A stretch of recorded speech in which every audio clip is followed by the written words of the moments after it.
that keep it dealing, whores that keep it holding, junkies keep scoring, traders on a meat rack, just full of hunchbacks, bitch just keep it bitching, clap just keeps it itching, ain't no use in playing, that's the way to stay out, baby.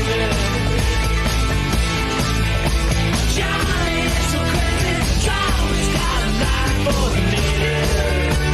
Yeah, yeah, yeah. Get your rocks off, honey. Shake 'em now, get 'em up downtown.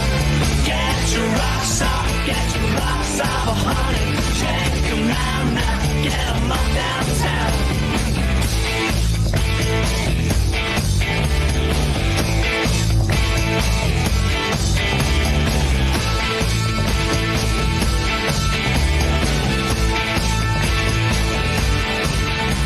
Creeps to keep it crawling, drums to keep it falling, teasers keep it teasing, holy Joseph preaching, cops to keep it busting, hustlers keep it hustling, death that keeps it knocking, souls are up for auction, ain't no use in playing, that's the way to stay in, baby.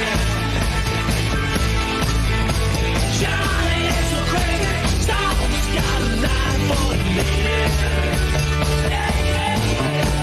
Get your rocks off, honey. Shake 'em now, get 'em up downtown. Get your rocks off, honey. Shake 'em now, get 'em up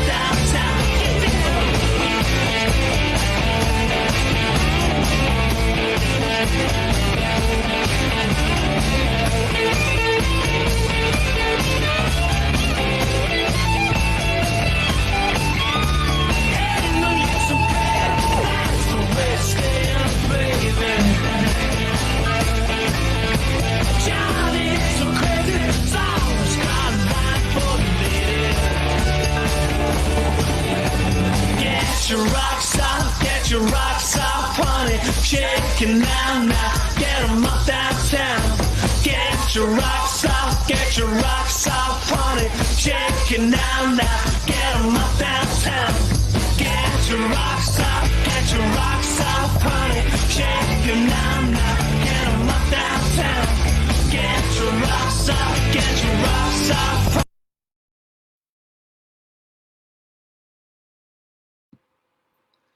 Hello. Welcome to the live LUF Lounge. Welcome to our living room. Coming live and direct to you tonight is the live LUF Lounge. And this is the beautiful, quite sporty tonight, Emma Daggers. And menopausal, actually, if we haven't told you already. Okay. Anyone who will listen now will get to know about this. And everyone is knowing about it. It's a really funny time for, like, I think, a woman in recovery to be going through stuff like this, you know, hot sweats when you're not detoxing and things like that, you know, it's like unwanted sweats and hair loss and things like that. Yeah, it's a really strange process that I'm going through. So if any of you women out there have got any tips about the menopause, please comment in the comments box. Tell him who I am, babe, just in case you don't know. Yeah, what's all about me for a minute? And this is the wonderful, beautiful, fearless man of God, Mr. Yarwood. Passionate Pete. And we're going to introduce you to a whole lineup of guests. We are, and tonight. It's not our show really tonight because it's an HMRC gig, I think, isn't it? They're going to take over, I think. Should we just see who's in the house tonight? Absolutely. Because you've got some gorgeous faces. Let the wing pilot kick it off. Over to you, Glenn. Thank you for that. Yeah, so my name's Glenn. I'm an advocate for Lancashire User Forum and I work for Red Rose Recovery. And we will go over to Scott. Do you want to introduce yourself, mate? Yes, hello Glenn, hello Peter, hello everybody. My name's Scott. I'm an advocate also for Lancashire User Forum and I also work for Red Rose Recovery and it's nice to see everybody as well. And I'm going to hand that over to Dan Littlechild. Yeah.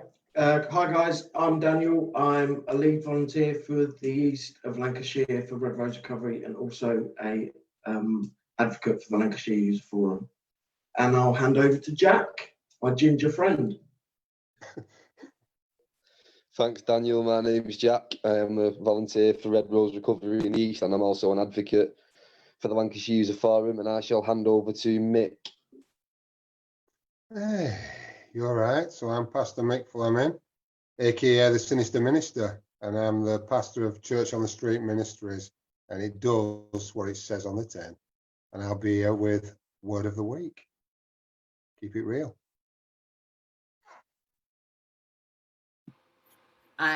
Is that everyone introduced? I can now. I'd hand it over, but I'm on my phone and I can't see anybody's faces. So I'll hand it over. I'll do that, maybe. We'll hand it over to Shelley. There you go. Evening all, I'm Shelley Nixon. I currently work for Cabinet Office, but I was commissioned to help out with Red Rose Recovery in a leadership programme. So I am here representing HM Revenue and Customs, and I'm going to hand over to my colleague Thomas. Yeah, thank you, Shelley. Yeah, my name's Thomas. I work for the Environment Agency, and part of that I've kind of joined up with the Empowerment Project, so new pilot projects to get people together with mentors to help support them, and I've been lucky enough to be a mentor and support one of these guys here. I'll pass it over to you, Lindsay. Good evening, my name's Lindsay. I am a Red Rose volunteer in the North, and I'm also on the LUF committee, and I am here to help Glen Island out tonight. So when I'm looking down, I'm not being rude, I'm helping out with the comments and shout outs. So fire away, and don't forget to like and share. Thank you for that, everybody. So tonight's value is transformation, and I know that everybody on here has gone through some form of transformation in the past. So it's going to be that's going to be incorporated into the leadership program that Red Rose Recovery, HMRC, Cabinet Office, and many more people are partnered up with, and it's a mentoring program. Now, me and Shelley are going to start off by talking about the collaborative approach that we've done together to get this program off running. There's been a few teething problems which have been small, but we've managed to fix them. But first and foremost, I'm going to speak about myself in that and the transformation for myself. So even though there wasn't a leadership program when I started volunteering with Red Rose Recovery, I did have a mentor. I did have quite a few mentors actually without even knowing it. And now that there's a program that's obviously being delivered, that I think it's really important, because without mentors in life, in careers, in that walk of life, I'd have thought to myself, I want to have the confidence, I want to have the self-worth, I want to have the belief to do things. But due to being volunteering and getting mentors, so Richard, Peter, Emma, all different people within the organisation, I've had that now self-worth to be able to transformation in my own life. So I've gone from prison to a job to owning my own house, and that journey has not. I've not done it alone. I've done it with people behind me. So that's why I'm actually believe in this program. So I'm going to hand over to Shelley to talk about a bit of the approach that we've done and the collaborative work that we've done. Thanks for that, Glenn. As I say, I was approached by the Cabinet Office and I was asked to pull a resource together within the civil service, and I was introduced to the lovely Pete Yarwood, who gave me a really good understanding as to what Red Rose is and what they do. And very quickly I was able to relate to the individuals that we were speaking to on a one-to-one level. They were human beings. And for me, having come from straight out of school at 16, straight into full-time work, and I've lived quite a sheltered life. So for me, it was very much an eye-opener. Now, I think it's a given that none of us would be where we are now if it weren't for somebody in life giving us a second chance. So I'm very much the sort of person that wants to give people a second chance and wants to try and coach them and enable people. So when I was given the opportunity to work with Pete and with Glenn,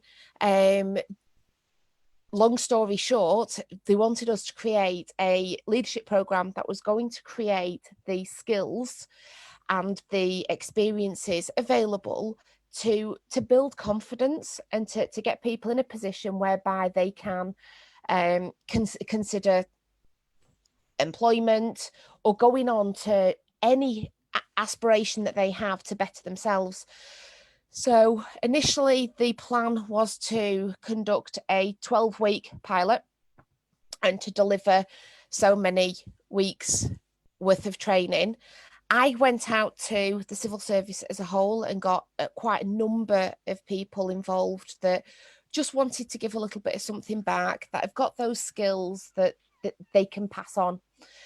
So I pulled the team together, worked very closely, as I say, with Red Rose, and we have now created a 3-step programme. It is 3 levels of 4 weeks, a foundation, intermediate and an advanced. Now, what we have got this evening is a number of people from each area within that. We have had the first cohort successfully see the way through the foundation, which is a great success, and I'm hoping to get some feedback this evening from some of the people on here. So Glenn, have you got somebody on that we can start asking questions to? Yeah, so the first person I'm going to go to, because I know that I've seen it along his journey, there's a massive transformation, Scott Parker. So obviously I know that within his progression, he's also mentored people, he's been mentored, and that's continuing to happen. So I'm going to bring Scott in. Thank you, Glenn. I'm actually blushing. But, you know, I feel that as well, because I'm probably the last person to see the kind of progression that I've made towards getting to where I am today. But what is your question? What is it you want to know, really? I want to know about your journey and about the fact that how you see tonight's value of transformation and how that's incorporated into the learning that you've done from the leadership programme. Right, hold on to your seats. Get ready for this. Wow. So I think for me, the beginning of my journey, it's more importantly, it's just listening to, people identifying my kind of assets and everything else. Because again, I'm the last person to see what I've actually got until it gets pointed out to me. And I've had plenty of people, like you said, Glenn. I really thought you'd been reading my transcript there, because I was going to say exactly the same stuff. I've had people, have my back regardless as to the kind of places where I wanted to go and everything else. And I suppose I never really identified anything at all as to what I had, but knew there was something there. And people picked up on this, really early in when I started volunteering for Red Rose Recovery. I mean, I've just jumped straight into it. Bought me. I've just found out everything that's been going on. I've just applied myself to everything, the community stuff, the stuff in the groups. And, very quickly I got identified as a leader, and, for people to point that out to me, it's like, first of all, you go, yeah, all right, mate, and you'll walk away. You know what I mean? You think, yeah, you just think the power word's being thrown at you. But do you know what? One person can say it and it can be a bit of a coincidence. 2 people say it, 3 people say it, and before long you start, believing it. And, these people selfishly, want to see you do well on your journey. And I found a lot of mentors and a lot of people that I've actually listened to. And I suppose it's being in a place where you can actually listen and take on board and start growing with what they're telling you. I think, I'm still quite stunned as to where I actually am on the platform that I'm at, really. You know what I mean? Because I never foreseen myself getting to this kind of place like 2 years ago. Without the nurturing of other people and, the encouragement and, the right kind of direction and pathways to be able to walk over to, people leaving doors open for me. I mean, they usually got thrown in, shut in my face, you know what I mean? But people just wanted to nurture what I were about. And so for the volunteering, I got told about a part-time job that were coming up with Red Rose. Was I nervous? Yeah. Did I think I was good enough? No. But other people made me believe that I was good enough. you know, I listened enough to people to say, you know, Scott, you have got this kind of skill set at the end of the day, and they helped me plan out, you know, as to how to go about an interview. Never done an interview in my life. Never actually sat on a panel with 3 people asking me questions about, and I suppose it's about selling yourself for the right kind of job role. Well, and I'd like to say I have got a 100% record in interviews. I've only had the one, but I got the job. So I've got a 100% record in interviews. Yeah, I don't want to test it out again, but we'll go there later on. And for me, you know, from there, the actual job that I went for, there was another post that came up very quickly. And so I didn't actually go for the job because it was an engagement worker up in the north, and I was really excited. But then something else really good come along, which were working for Liaison Diversion, Lancashire Foundation Trust. And it just seemed like I was in the right place, taking advice off the right people, you know, to put myself on this platform at the end of the day. Did I believe I could do that? No, that took a lot of convincing as well. You know, computers, technology, everything else. But I got taught through all of this. People had a lot of time, a lot of patience for me. And, you know, Glenn, you know, you've massively been there for me. You know what I'm saying? You are another mentor of my own. Peter, but I'd say everybody has been a mentor to me, even on this platform. You know what I'm saying? In some area, be it that I'm giving it or I'm taking it, you know, when we're helping each other, we're learning new things all the time. So from a part-time job there, I mean, get on that. You know, an addict or a recovering addict working from a platform of a police station, you know, helping people that are getting arrested, to signpost them towards referring them towards other services and what have you, and, you know, being there on their journey as well, you know, actually becoming now a mentor, you know, actually, you know, a big transformation going on there, actually becoming a mentor towards other people that are looking at me going, how do we do it? Well, all I can do is basically transfer what everybody else has given me. You know, little bits of what everybody has given me, you know, and it's not come from one person, because fortunately enough, you know, I had my eyes open, my ears open enough to be able to, you know, gather the skills that I needed. And it feels humbling. It feels humbling to the fact that, you know, I've actually got something today where with all the training, especially with the training, the leadership course and everything else, because I mean, it opens your eyes in all areas, you know, the kind of the ABCD training, what else have we done? I can remember when we were sat, oh, that's right. So we were sat in and we had to get in little groups and what have you and go and have a look at what's in this community. I mean, I didn't get as far as the cafe in the library. And there were people talking to me and they were in tears, they were crying, and it was like, wow, check these communication skills and what have you, do you know what I'm saying? And the kind of questions that we're asking as community that were right there on his doorstep. Scott? Yeah. Do you know what you're describing there, that kind of transformation? It's not just in your life, but it's also in the organisations. You're working for quite an established NHS provider, and you partnered and mentored with another, you know, really established, credible organisation who are transforming the way that they think and operate. Getting to top. and I mean, yeah, obviously with the NHS platform and everything else, it's really mad, because obviously we've had to go against the grain of what the police think. We've had to go against the grain of, you know, what other people's ideals are. You know, the stigma that we've been painted with at the end of the day. You know, as addicts or as ex-criminals, and you know, and even on that platform, it's been pretty tough, because you know you have to put up with like this.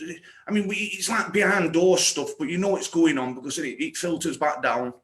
But you know, the kind of people that's got us backs from, you know, the police commissioners and everything else, you know, that's in the police stations that, you know, are actually fighting us corner. But not only that, the staff that we've got as well in the liaison diversion are brilliant. And I mean, I can honestly say the conversations that I've had, even half of them were a little bit sceptical, but they run with it anyway. But then they're recognising now the kind of work that I'm doing, the kind of clientele that I've had, and the kind of, you know, places that we've got them to, you know, moving them forward and everything else. It's vital. it's vital, because I know a professional going into a police cell going, do you want to work with us? And it's like, listen, mate, jog on. You know, you want a clue who I am, where I'm coming from, what I'm about. Yeah. And that was my reaction, you know, when I was locked up once upon a day. Might have been a few days ago. So anyway, once upon a day when I was locked up. But that was my kind of reaction as well. I mean, I don't want to blow too much smoke, but I'm going to anyway. I mean, I've had the liaison diversion actually in tears, you know, as to the way that we converse with other clientele and what have you, and the way that they're responding back to us and what have you. And do you know what? It's not anything that I wouldn't do anyway out in the community with somebody else, you know, because I don't just do it in work. I'll do it wherever I am. You know, I've got that kind of personality at the end of the day, or I've got that kind of drive now. It's a heart, Scott. What's that, man? It's a heart language. I remember that training day, and you ended up sitting, because it was about communication, wasn't it, and going talking to random strangers in the community. Like, how often do we actually really talk to somebody? Yeah. And you know, I remember some of the reactions that we was getting, like, what do you want from me? Why are you asking if I'm all right? And you actually had a lady and a guy in the cafe telling you all about the life story. And not only that, we had another woman that we're actually doing a document on, get on this, on addiction. Yeah. Something to do with children and what have you. And obviously, you know, I sat down talking to her, and that's it. Then she was picking my brain. You know, so I've gone there to pick her brain, and now she's picking my brain. And the two-way conversation, the platform that we're actually sat on, it were amazing. You know what I mean? So it just shows when you just open your mind a little bit more to the community around you, you know, the kind of things that you can see going on. Yeah. And this leads me on to my mentor as well, though, Tom. I can remember the very first day that we met each other. We were sat on the same table, and by no mistake, I think we identified each other as strong characters anyway. I think because everyone were really quiet at first, everyone's just met each other, and it's like, you know, I think, and it is about breaking them barriers of stigma and everything else. Because I think of HMRC, and I think, well, do you know what? You've robbed me loads of times. You know, you've not given me my dole or whatever. It's not about that. It's not about that at all. Do you know what I mean? And obviously, and it's always about incorporating like professionals with ourselves and what have you, but realising that we're professional in our own right. You know, we've got a hell of a lot of information that we can transfer over to other organisations at the end of the day. And for me, you know, it stood in good stead, because I can honestly say, me and Tom have been in contact for these past few months as well. In this lockdown, I'd say we've formed a friendship, as well as, you know, I've picked his brain. He's given me tasks to. I can be guilty of just doing them in my head and not writing them down. I am sorry, Tom. I will confess now. But that's me being honest towards you, because I value you as a friend. You know, and obviously I'd say if that's not transformation, and if that's not evidence as to the kind of people that we are, as to the kind of stuff that we've got inside us, as the kind of nurturing, with really good nurturing of selfless people that just want to help you out on your journey, then, you know, I'm stuck, because for me, it's blown me away. It's blown me away on the platform that I'm on, you know, to the person that I am today, for the stuff that's been taught, that I've listened to, that I've transformed to other people as well. You know, that is a cycle of life there, right there. That is a cycle of what it's all about, in being a mentor, being mentored, and then giving it back. Okay. You know, and I think for me, it's beautiful. Yeah, well said, Scott. Can I just I know you've got a lot of love coming in, Scott, from the floor and the guys out there. Lindsay, can I just bring you in and tell us what the community's saying? A lot of love from Jenna Hayes. Yes, Scott. Yes, Jenna. Yes, Jenna. Alex Campbell watching. Joe Duffield, he's on every week, bless him. Yes. John Roberts. Paul Kane was asking if it was just a northern thing, or if it's, and I said it's everywhere, it's all over the world. Dan Littlechild, from hopeless to hopeful to helpful, Scott Parker is living proof. Yeah, man. Yeah, man. Craig Warray, Jenna Hayes again, Paul Klein. Yes, lots of love, Scott. Lots of love. Brilliant. Can I just come in before we do go to Thomas, because I know from Scott, from obviously conversations that we've had out of work hours and that transformation into custody and into that platform wasn't easy, was it? Because we obviously, for both of us, and without knowing it, actually mentored each other. And I know that I've rung you and been able to go. So obviously, as ex-offenders and going into custody, I know that when I walked in there, I was like, I'm never gonna be able to get in there. They're not gonna want me in their custody. So obviously, you've been a mentor to me and vice versa. So I just wanna thank you as well for that. And also, subconsciously, without even knowing it, that leadership program has obviously transformed into your personal life. So yeah, absolutely. And I mean, I suppose, you know, again, with the HMRC, with the police and everything else, you know, it's being able to stand on a level platform with all professionals and just know within your own right, you are who you are and you're valued for what you are, you know, and you've been nurtured along the way to be able to do that. You know, when you talk about professionals, I think what you're describing is professional people who aren't hiding behind their professionalism and are bringing themselves to the party, because that was what me and Shelley discussed at the beginning. People want to engage with people, and sometimes the processes chew us up. And when we designed this, what we recognised was we've got loads of great people who want to help. Let's just create some ways to do that. And if we call it mentoring, then yeah, mentoring. But what struck me as really profound, because you don't always come up against this, was you know, Shelley and the guys from the Her Majesty's Revenue and Customs was saying, look, this has got to be a two-way street. It's not just about us mentoring other people. We'll be mentored as well. We'll be learning as much as we teach. And I just thought that was a beautiful thing. It's a transaction, isn't it? Yeah. And I think, you know, the only thing that stops us there is the fear of the unknown of what we're actually dealing with, or maybe the fear of actually being in that kind of capacity at the time, but being in a different place today. You know, because a professional is just someone doing the job. Just like me, I'm a professional. You are. Doing the job. Yeah, and I totally accept that today. I do totally accept that today. But that has been through a lot of nurturing and a lot of convincing. But then the good work that comes out at the back of that.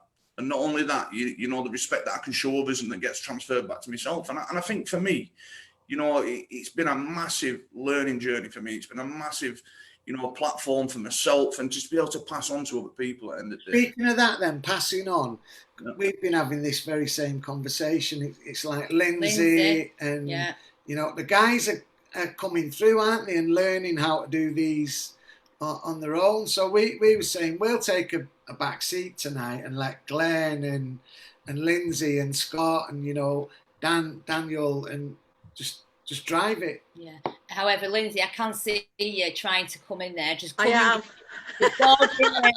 Forging. All the comments are streaming past. I'm like, I'm going to have to go backwards now. What they're saying. What they're saying. Lots and lots of love for Scott from John Roberts, Leanne Moo, a beautiful person. Scott, massive transformation. Brilliant, Scott. Well said from Joe Duffield. Deb Taylor, hi Glenn and Scott, I have the pleasure of watching you two progress and grow. You both are amazing. You make such a difference to so many people's lives. Working together with you is a privilege. You both make me so proud. Onwards and upwards. Oh, nice one. Ronnie Mathers as well. Ronnie Mathers, lots of love for you there. Off Ronnie Mathers, Scott and Brian Porter, hi. I'm sat here too. You know, it's really good stuff. I mean, and that's a belief that obviously we must be doing something right. We must. So we've got 40 people watching. So if each one of you guys out there watching likes and shares, and that includes you, Richard Bolland and Dave Iron. Oh, Julie Cahill is saying, I always love hearing your story. This is for you, Scott, and stories of others you have helped. Learning is the key. Hi, Chris Rowlands. Glad you're watching. Glad you've tuned in. And so is Craig over in the north. If you like and share, Glenn will tell you what you can win after. And Brownie's just dropped in, hasn't he? Hi, Steve. So on the back of that, what they've just said, if you don't like and share, you can't enter the prize giveaway at the end of the show. So from last week's show, we'll be doing the Wheel of Fortune, and we will nominate the winner. It'll be name generator, so it's done automatically electronically. So like and share. If you can't enter, you will not be entered if you don't like and share. So there you go. So just on that, I think we should go over to Thomas, because I know he's been waiting patiently there. Thomas wants to come in. Yeah, great. Yeah, thank you very much for letting me have a join in on this and having a chat. Actually, really nice to hear kind of Scott's view, and that he likes me, and I've not just been nagging him, which has been great. What I'll do is I'll just explain kind of my thoughts around kind of why I decided to join, because I think Peter's really kind of hit the nail on the head. It isn't kind of a one-way transaction where I've got involved as a mentor and kind of just passed something on to somebody else. It has worked kind of two ways, and I've got a lot from this as well. And it's, you know, it's really, and that's what I wanted to do before I kind of joined in on this. So we use the term mentor and kind of helping people. So I've been quite previously quite reluctant to get help and support of people, because I'm one of these people that wants to do it on my own, you know, and there's a lot of pride in kind of just being able to kind of battle through it and get there yourself. But actually kind of last year I got my own mentor, a guy with the Department of Work and Pensions, a manager there, and had a chat with him. Very blunt guy. I won't explain who he is in case Shelley knows. But really, really good guy and really helpful. And actually, it's just enhanced kind of more about kind of understanding what I need to do to kind of get further forward. So I'd recommend to anybody out there to make sure kind of to have a mentor or a coach or somebody kind of just to kind of bounce off and kind of understand kind of a different point of view, because it really has helped me for that.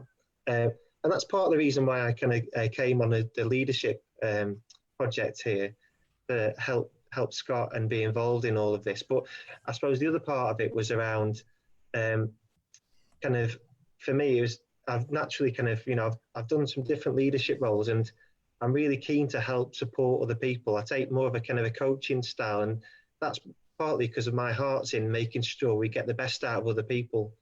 And just being involved in this kind of this project has been really great for me to see lots of different diverse people with different backgrounds, and it's a point proven that everybody's got something different to bring to the table, and it's been refreshing for me to get different perspectives from that. So kind of that's kind of where I've kind of come from. And I suppose the bit for me was kind of getting involved and then kind of finally linking up with Scott to kind of support and mentor him. And hopefully it's sunk in, Scott, kind of some of the stuff I've said to you. You didn't produce any bits of paperwork. I asked you to kind of try and think about stuff for your progression, but I'm sure it's all a mental note instead as part of that. But I think the biggest bit kind of as part of this is, apart from kind of getting to an end point of a certificate or something, the biggest bit that I've learned kind of is around that that journey, the journey from start to finish. That's just as important, if not more important, than kind of getting to an end point, you know. And that, I think that's something that we should all make sure we think about, because your background isn't always a bad thing. Your background could actually be quite a big positive thing, because, you know, what Scott does with the diversion work he does and helping people, I wouldn't be able to do that. And I think with his understanding and background, it enhances kind of what he does, and he's able to bring more to that role and help people, and maybe kind of being able to think about it in a different way or kind of outside the box with it. So the journey part of it, I think, is really important, you know, and we should just look at endpoints and everything, but we learn a lot from that, and we should take a moment, think about, you know, every now and then think, well, where am I at, and kind of what am I doing now,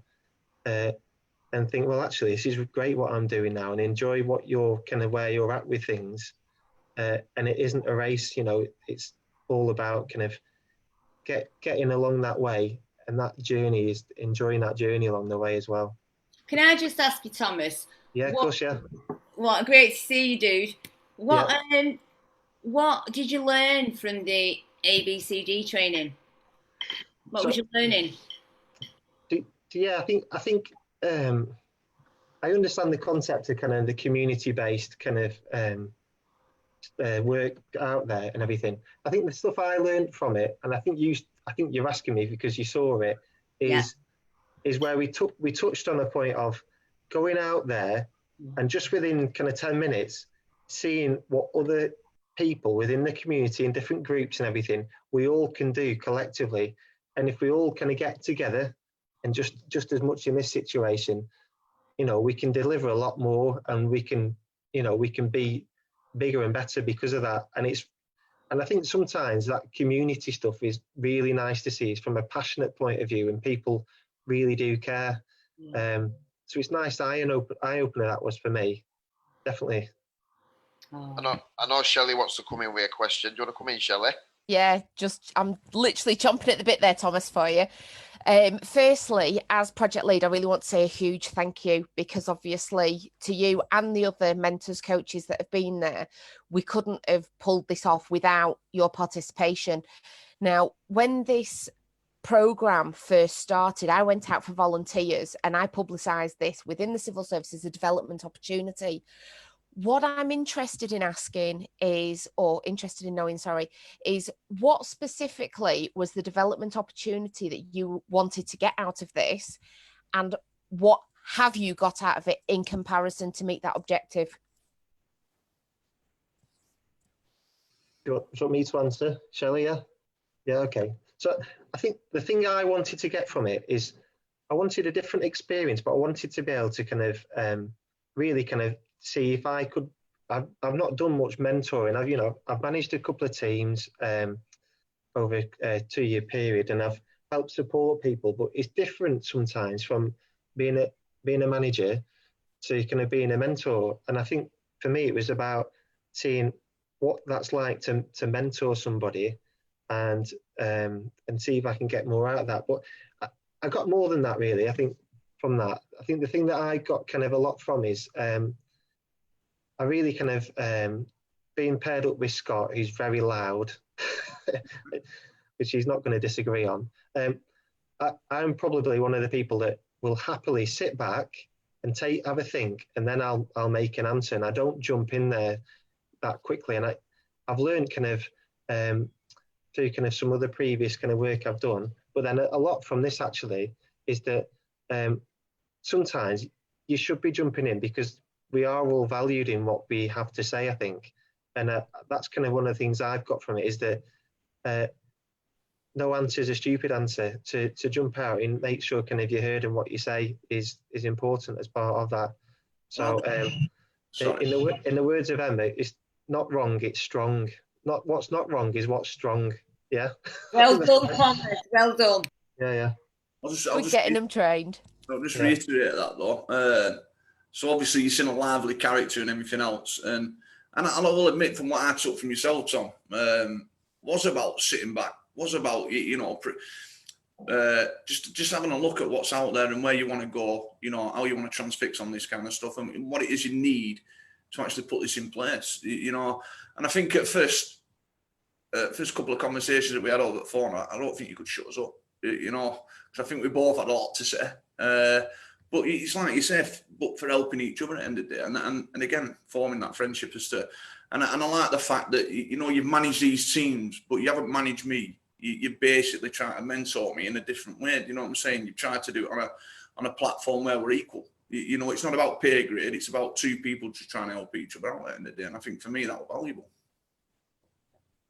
Just on that note, I'm going to bring Mick Fleming. But before I do that, I've got something to give Scott. So congratulations on passing the leadership course. So here goes Scott. So can we have a round of applause for him? Look at that! Look at that! Oh, wow, that was good, wasn't it? Did you get on that? Thank you very much, people. One of your new leaders coming through. I feel it. No problem. Well done, mate. Yeah, nice one. All right, mate. So can I just say before you do then, because one of the things we said with the leadership program is we wanted to we wanted to guarantee if you put the effort and the energy into yourself, we will meet that commitment with a commitment, I suppose, to you to say that we'll put you on our bank of employment, you know, our employment bank. We'll make sure that you're ready for when jobs come up, and we'll slot you in. You'll just pass go. But you beat us to it. You've done it, everything that, you know, heads over tails, haven't you? Yeah, but I mean, again, it still kept me humble enough to wanting to be, you know, participate to this kind of stuff, because obviously it's just about the encouragement and other people that are coming through as well. And you passing that on as well, Scott. You passing it on to other people who are looking to you as an example, and a fine example at that. Thanks, Scott. Well done. Cheers, mate. Any comments, Lindsay? Yes, there's lots of people thinking in. Jill Stokes again, she was on this week. There's a lot of people from SCEM group, Ronnie Mathers, and shouting out to Lynn Sutter, who Lynn Sutter, we love you. I have to say, what a woman. I've only met her on Zoom meetings, and I just love her. She's in. Can I just add to that, Lindsay, about, do you want to just mention the women's group, Lindsay? Women's group, yes, on a Thursday. Can we put the link up? No, but comment in the box and we'll get back to you. Yeah. Lynn Sutter's is her group on a Thursday. It's brilliant. It's getting bigger and growing, and fabulous. But yeah, a lot of love for all of them. Ronnie Matthews, Julie Cahill, Chris Rowlands, Joe Duffield again, Jill Stokes, another one from Elaine Shaw. Lynn Sutter is amazing. I don't know where we'd be if it wasn't for her support. This woman is amazing, and she deserves a medal. Scam in the house. Awesome. Whoop, whoop. Thank you. Sorry, Glenn, we should handing over to Mick there. Mick, do you want to come in with the word of the week? I will do, Glenn. Thank you very much. Okay. Hang on, you deserve the screen to yourself. Oh, beautiful. Thank you. So, I was doing a bit of reading in my old Bible, and I got to a bit where, so Jesus, he rolls up and he's in front of this geezer called Pontius Pilate. So this geezer, Pilate, he kind of, he's the boss, he's the main man, right? And Jesus is there, he's, by worldly terms, he's down on his luck, and he stood in front of him. And this Pilate is talking to him, and Jesus just doesn't answer him. And Pilate says to him, do you not realize that I've got the power of life and death over you? I can just do that, and it's all gone. And then Jesus speaks and he says, you've got no power, only the power that's been given to you by God. And I thought, wow, Jesus understands powerlessness. And Pilate doesn't. In worldly terms, Pilate's the rich man, he's got power over life and death. So powerlessness then must be a spiritual thing. It must be. It can't be something that's just human, just on that basic level. It must be something else. So I read that and I thought, Ken, what's that about? Now there's a book. So this is a shameless plug. So I don't know if you can see that. I'm going to plug it. So it's a book that I wrote, and it's about recovery. And it sold a lot of copies. It sold quite a few thousand copies, but it's not bad going for somebody who's dyslexic, and it's written that simple that I can read it myself. It's it's done all right. And I thought about just reading a couple of pages out of it, and that'll kind of do. And then we'll just talk for 2 minutes at the end of it, and that'll do. So this is just an experience. So it's all about recovery and about different things. So bear with me because I'm not the best reader. So I was talking to a friend of mine who had recently ended a serious relationship. As we talked, I tried to console him, just listening to him through his pain. I noticed this huge desire in him to compete with his ex-girlfriend and also to compete with me. I noticed this competition in his emotions, blaming her, complaining about what she was doing to him. It all had a competitive edge. It divided. There was no chance of peace within himself or even any reconciliation. My friend had been receiving other advice, which was also divisive, telling him what he needed to do or what he shouldn't do. It divided, made a competition of the former relationship. As I was talking with my friend, I realized I was doing exactly the same thing. I was trying to take ownership of the situation and give advice on that basis, which too was creating competition, which separated. So I stopped myself. I thought about how competitive human beings are, even in conversation. I realized in everything that competes, there's a winner and a loser. But when you stop competing, that's when some sort of restoration could take place, some sort of comeback and coming together, some sort of freedom. It's realizing that you're no longer racing against somebody else. The race is over and healing can begin from that point. I gave my friend advice based more on my understanding of the cross, which to me is the powerlessness that Christ showed as he went to the cross. He laid down all his power and became powerless deliberately. I realized that if we as human beings translate this powerlessness of the cross to every area of our life, even to our conversations, then the power of God can be in everything that we do. And I kind of realize, you know, kind of in my life that I can talk to somebody and they'll even say, oh, my son's doing really well at school. And you know what? The first thing I'd want to say is, yeah, mine is, and my daughter is, and they've done really well. And I'm straight away, I'm competing. Somebody speaks, I'm already, and it goes like that, and it goes like that, and it goes like that.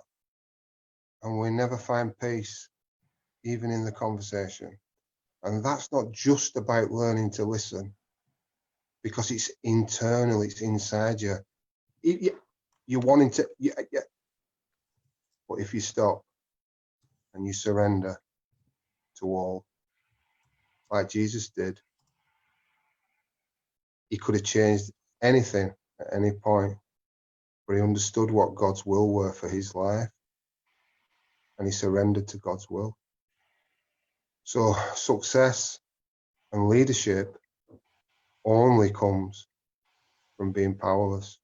True leaders, true men and women of faith, of God, of just love, whatever you want to call it, understand powerlessness, and they render themselves as servants.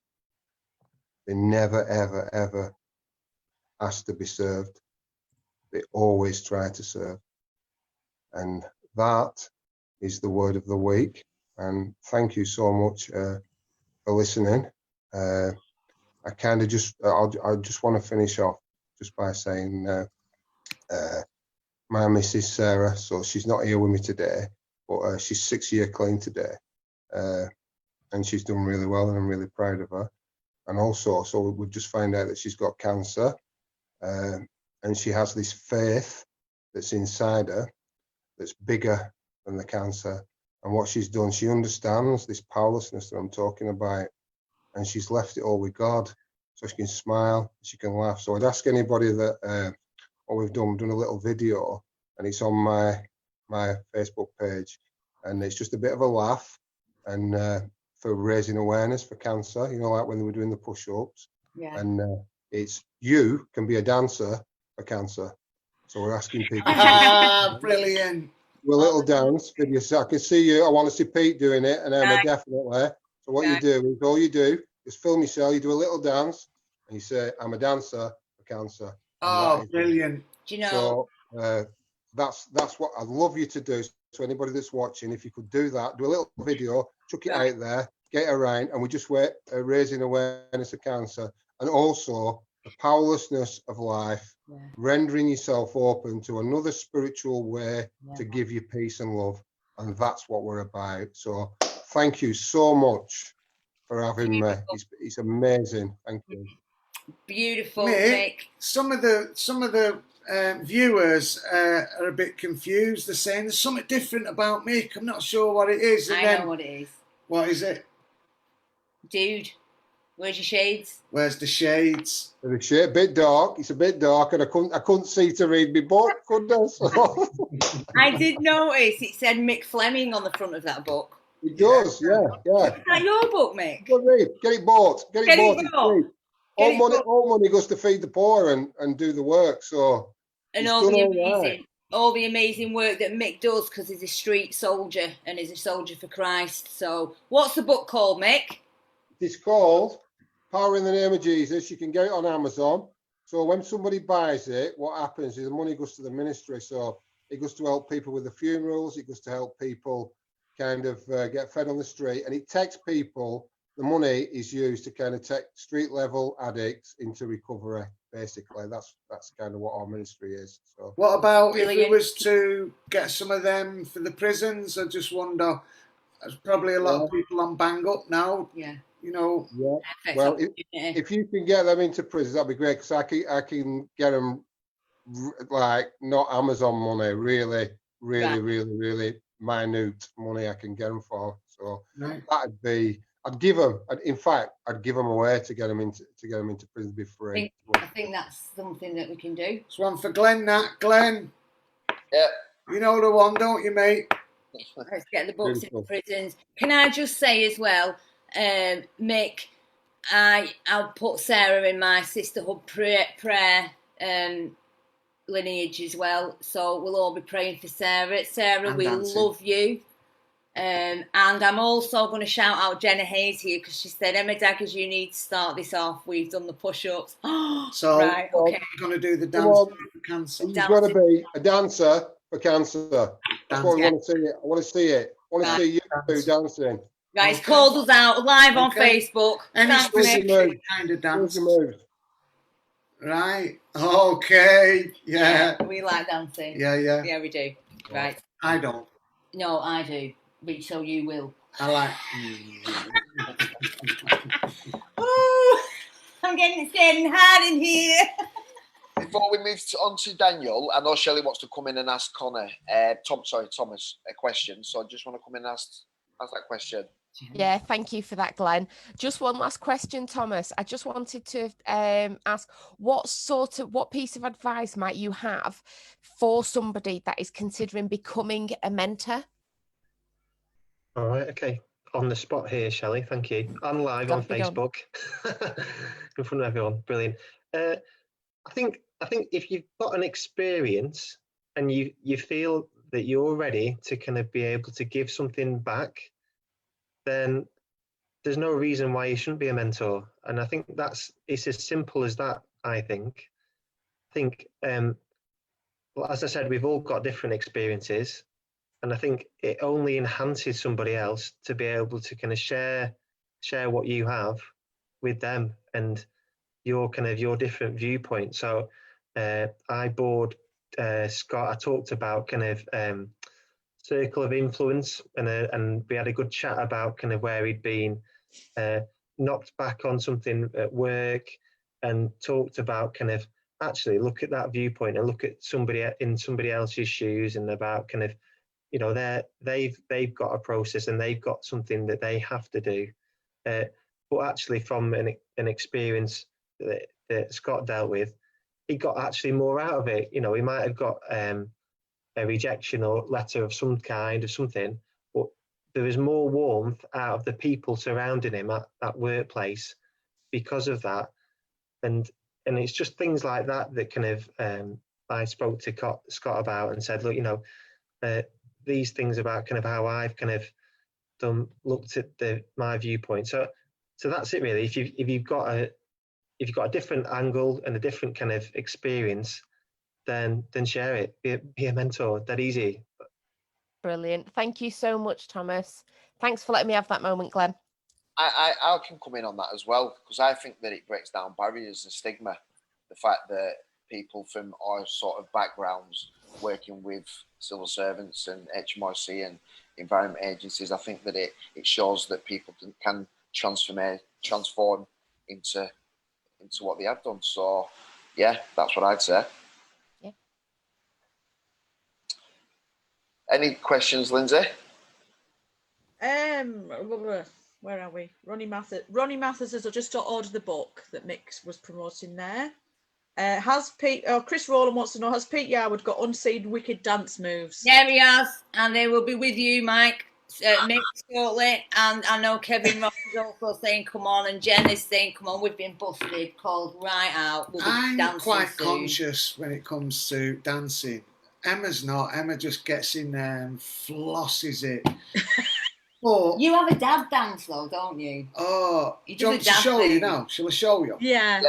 Yeah. Well, if we get up to 100 shares, I'll show you the dad's dance. Yeah, the dad dance. Peter Yarwood's dad I dance. love it. Dancer for cancer. Yeah, and he has a dad run.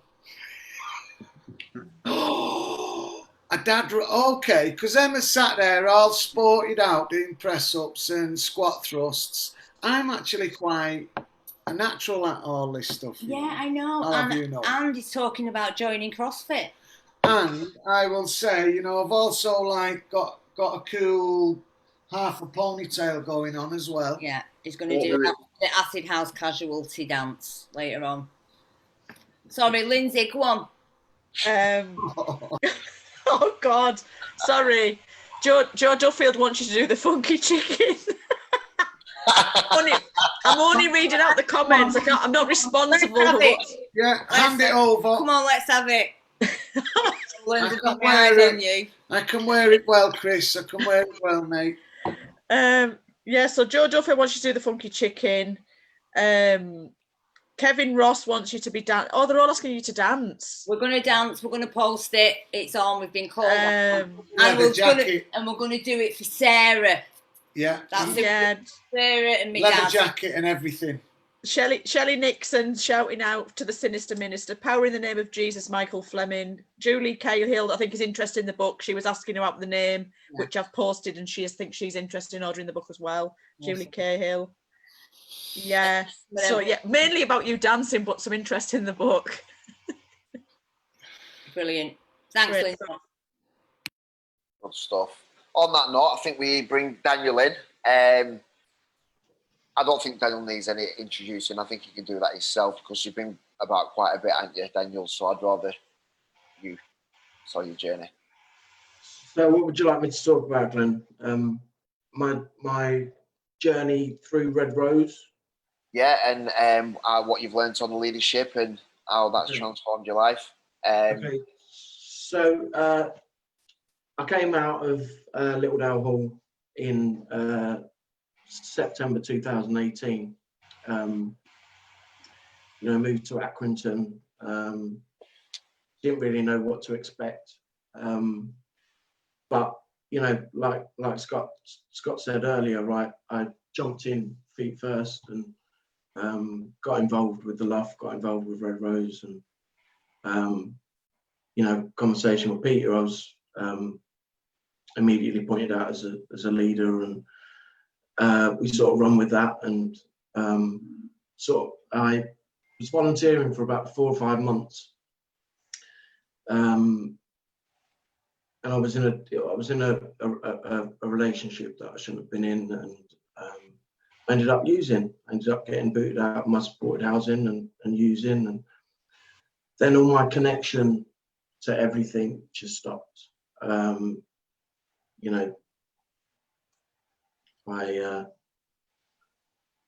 It's only a year ago I was in that place. I was back at my house. I didn't have anything in my house, and it's been a difficult time up to Christmas for me to get back in, all the shame, all the guilt that goes along with all that stuff, and embarrassment. But I came back into Lancashire in January and have continued to volunteer at my own pace, and was fortunate enough to be asked to come onto the leadership course. And I've just tipped up every week. I've just put my commitment in, and I've learned stuff from guys on this platform, Peter and Emma and Scott and Glenn, in these last 3 or 4 months. You know, I have to keep thinking to myself, I have to keep taking myself back that I'm only nearly 6 months back in, and I've had to go at my own pace this time. Danny, well done, mate. Well done. Well done. Thank you. But yeah, I've learned some brilliant stuff. You know, me and Jack went there together, and we didn't know what to expect. As you said, Glenn, earlier, it was the first time they'd done it. But you know, we've learned a lot of stuff. I've learned from Jack. Jack's taught me how to use Microsoft Word and Excel, and you know, we touched on it earlier about ABCDs, and I remember we 3 of us went into Boots, and we was having a chat with a lady in Boots, and these are 2 professional people standing at my side, and we had a conversation with a lady, and she thought I was part of their team. She didn't realise when I told her that I was an addict for 20 years, and you know, she sort of stepped back and was shocked. She told me about a little old lady that walks from the bank, and she has to go past all the homeless people. And the little old lady gets scared of walking past the homeless people. Well, I used to be that person that little old lady used to get scared of. And when the lady found out that, you know, that used to be me, she was shocked. And we approached other people, and you know, other people said that they'd give up their time to do other stuff, volunteering, but yeah, it's been an eye opener, and you know, I'm in that transition period. I'm still learning. I'm doing other courses. I'm doing courses online for Red Rose because you know, I need a job. I want a job.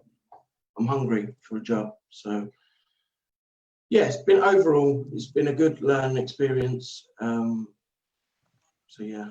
Can I just come in, Dan? Because obviously the commitment that you showed from that, because obviously you've not mentioned that you was coming all the way down from the east, weren't you, to Preston to? Yeah, so I had to get a bus from Burnley to Accrington, and then jump on the train. 2 buses and then the train to Preston. And that goes for Jack as well. Yeah, big old journeys, 3 hours all in total. But you know, this is what we do it for. We do it to show commitment, and you know, we want to save lives. That's what we want to do. Can I just say something there as well? So for me, 6 months ago, I mean, because we've known each other for a couple of years anyway. Yeah. I think for me, 6 months ago when I seen you, you were struggling a little bit. You both and Jack, but coming to the course, and we went back on train. We had a little conversation. But from the growth that I've seen from there to the person that I see on this platform today is massive. It's completely massive. And then the groups that you tip up to as well, and actually share all that kind of stuff back, and giving yourself and your time selflessly. Again, you are becoming that mentor yourself. You know, it's not ever rob yourself by saying only 6 months. You have got a lot of experience and a lot of background to be able to pass on to other people at the end of the day. And for me, I think that's brilliant. Glenn, sorry.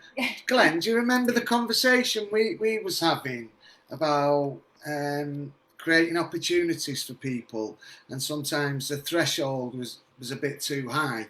Do you remember that conversation? Vaguely, go on. And you reminded me that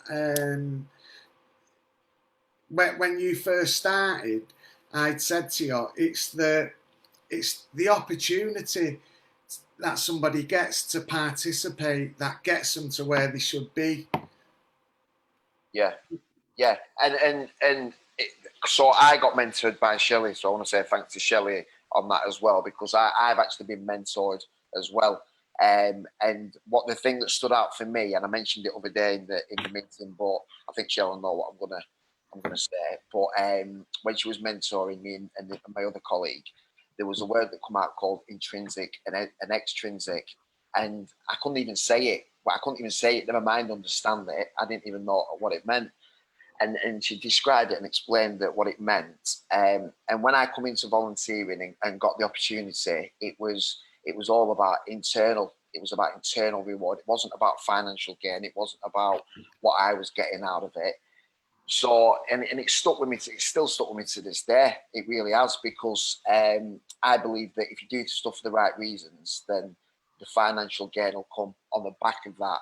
So what I did is I was doing it internally, because I was giving back to my community, and I needed that opportunity. So that's why mentoring for me is massive.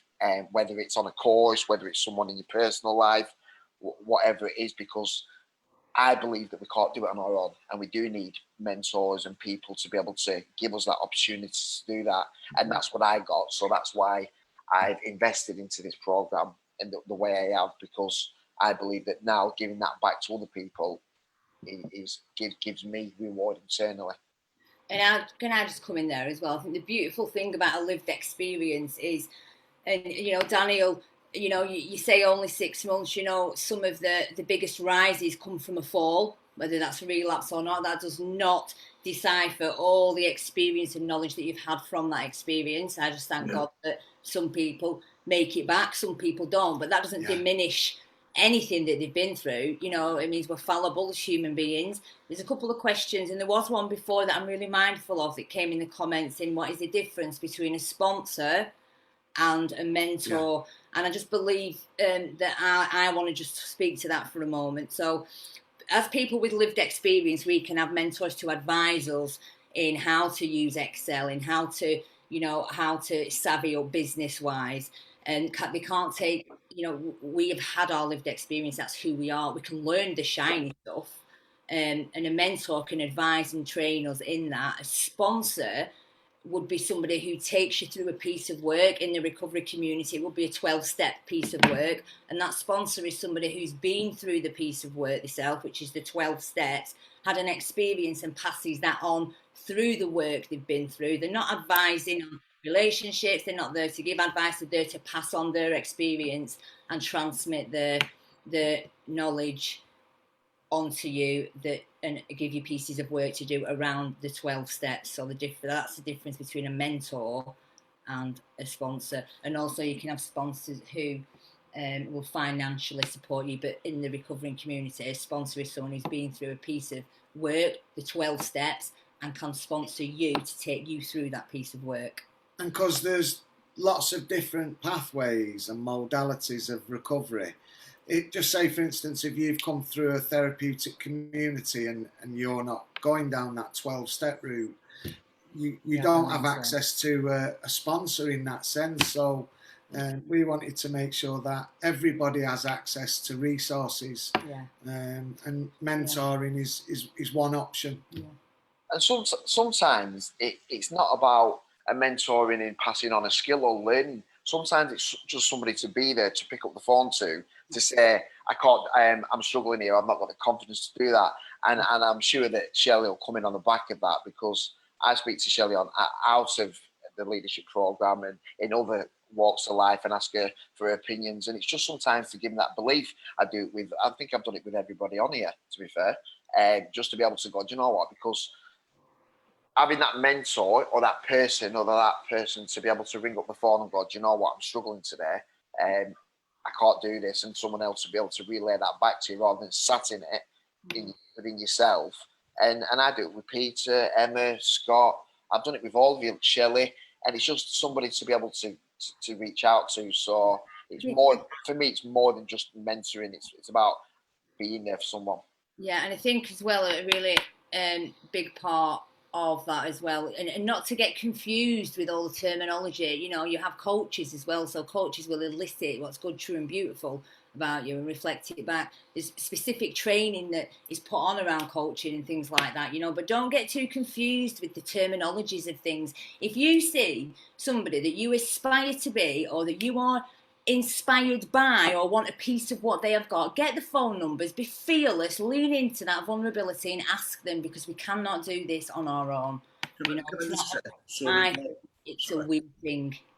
So regardless in what area, in what you're talking about, Emma, I'd just say, if I'd just identify it as someone that selflessly wants to give you something they've got. Absolutely. You know, in a nutshell, regardless of what area that is. Exactly. And that's why I say, nice, well said, Scott. That's why I say about don't get too bogged down with the terminology of different things. Sometimes it's like a sweet shop. You know what? You've got to suck it and see. I picked up a quote about leadership, and it says, leadership is about inspiring people and management is about planning. Yeah.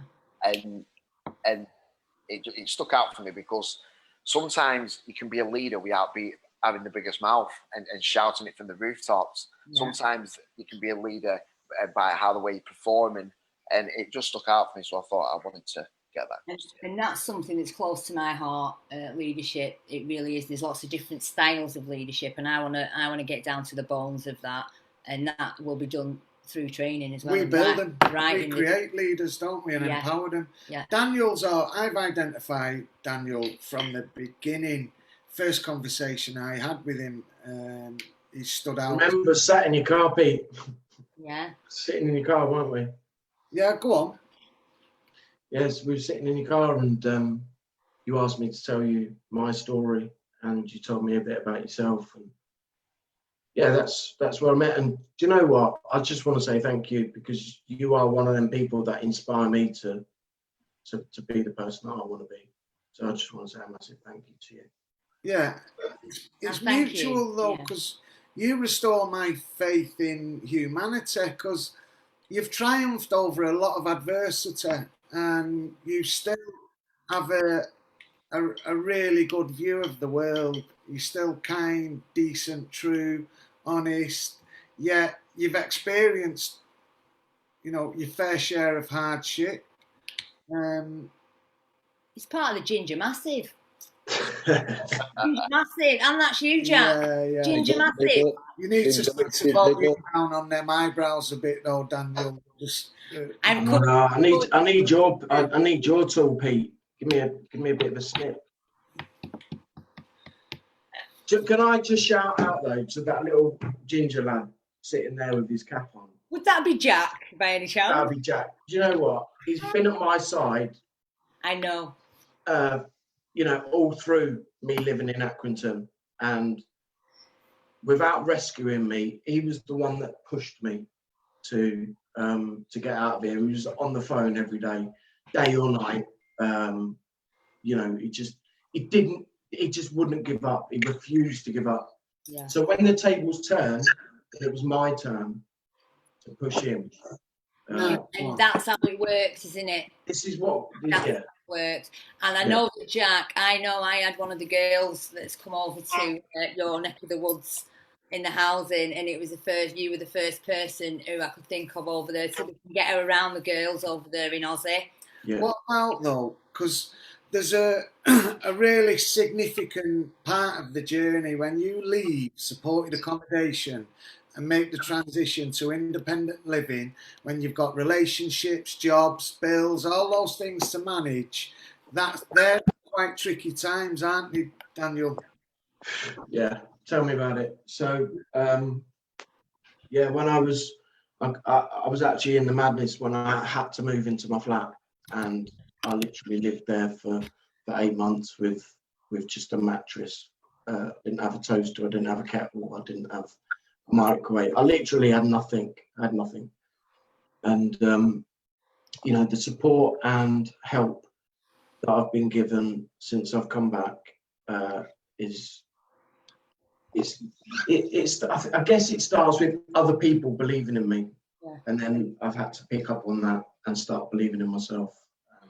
Nice one, Dan. I just want to throw it over to Lindsay, because I know you're going to be itching to come in with what the community is saying there, Lindsay. I've completely lost track now, but bear with me. I've got quite a message from Leanne Moore. It's just lovely. This is really inspiring and positive stuff, showing people that no matter their background, there is still a bright future, full of hope ahead. It's amazing to know that past experiences can be put into helping other people. This turns my view, excuse my glasses, my view on my negative background into a positive one. Absolutely amazing watching this every week. Definitely puts a fire in my belly.